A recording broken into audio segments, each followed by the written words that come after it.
Bonjour, bonsoir, la famille, bonjour, bonsoir, et depuis dans la air, vraiment, bolandanga, comme bolanga sur Marie-Grâce, na koti sous na banda kuna mino pour nous présenter bino, et lo komoko, et botama depuis en 2017, et belé boyeba kiangote, le lot na yeko présenter bino ango, MG Star Boutique. MG Star Boutique, eza marque ya bilamba, ya mwana mboka o asali libiso. Marque ya bilamba na biso, tozana ba jogging, ne nazana ngo na lati boy. Mais na lati boye tozana ba jogging so lingo zo ba jogging na biso to présenter bino ba jogging na biso tozana ngo na deux tozana ngo deux tissu on na lati na tissu yo bon na MG Star Boutique. MG Star Boutique eza ba jogging na biso eza mélanger eza basi na mibali o ya lati eza basi mo sa kolata ngo mobali pa kolata ngo eza boye ba jogging trailing de tobenga ka jogging na anglais tracksuit eza na logo na biso awa bomona MG Star Boutique donc eza basi mibali bakola tango so eza na besoin nango ko benga biso toza vraiment toza na Londres ko benga biso to postara partout o aligner ngo to postaka vraiment partout to postara vraiment partout na banda ko ba MG Star Boutique eza boko benga biso na numéro na biso oyo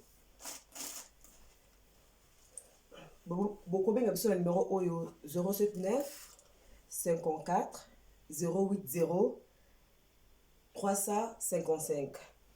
Pour le Batalibanda, plus 44 79 54 080 355. Donc, comment on peut wana? Bandeko balanda la Bellevue TV. Merci vraiment la Bellevue TV. Bandeko balanda à Bellevue TV. Bon, mon a pembeni wana. Et pembeni wana Bellevue TV c'est la publicité attaque à www.mgstarboutique.com. Wana les site na biso bandeko belé basomba babilamba na France bastoposta na et même États-Unis partout. Mais si tu as attaque à numéro là so bengi biso yango to zwaka ba to répondra na nyonso. Mais pour le moment site na biso eza okanga. Site na biso eza okanga, website na biso eza okanga.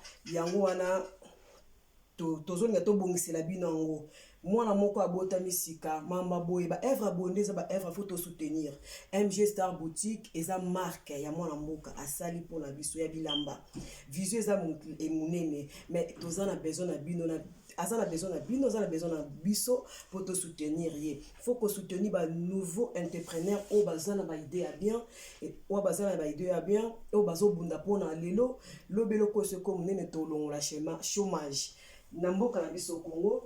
MG Star Boutique asuka wana taza ba chemise j'espère bon mon Gabriel à la tango parce que la publicité ezongi lisusu kwa tumi ba sepela ki nango ezongi lisusu ekenda boye to na deux couleurs to na jaune to na jaune moutarde na pembe jaune na rouge ekenda boye dans ce que ezongi lisusu ce bolinga o bengi biso ka pour le moment, tu filmes de la bino, tu postes partout. MG Star Boutique. Tu postes vraiment partout. Tu postes partout. Tu postes partout. Pour na yangoyo MG Star Boutique au 16 pour la bata S quoi. Tu as un oignon surtout. Tu as ça bien ba jogging surtout tu as un oignon. Can you help me with the camera please? Ba jogging na biso eza awa eza na ngo vraiment ondele benga biso to poster le to soutenir mwana mboka toza na taille tina double XL donc so bengi biso to tindela bino to poster le partout yango nga na lati yango nga lati tissu à coton nga otisi na lati za tissu à coton.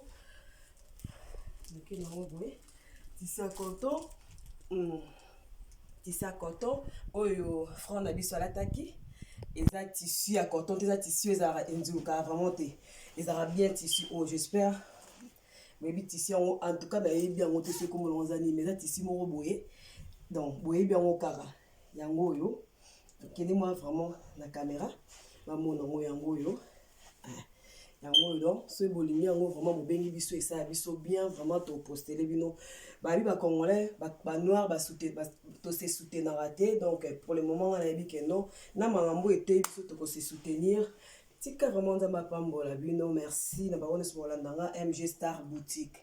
Bokende ko aimer page na biso ko like yango MG Star botie espace boutique.